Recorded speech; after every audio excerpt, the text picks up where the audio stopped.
Hello everyone, in this video I'm going to show you how to download YouTube videos on iPhone. Actually, it's very easy and quick, but you need to watch this video until the end so you won't skip any important steps.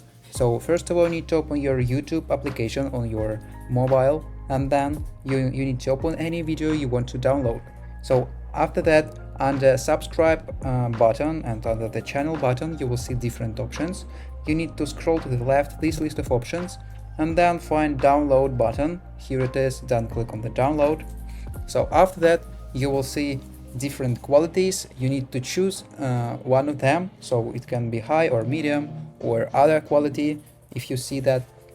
But as you can see, I have only two options. That's because I don't have YouTube Premium subscription. So you will be able to download YouTube videos only if you have YouTube Premium.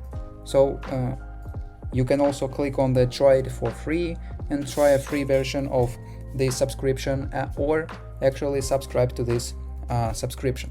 So after that, after downloading, you need to go to the main page, and then at the bottom right click on the U button, and then you will see a button downloads. So you need to click on that one button, and then you will see all your downloaded videos. So and that's all, and that's how to download YouTube videos on iPhone. If you found this video useful, leave a like and subscribe to the channel. Thank you.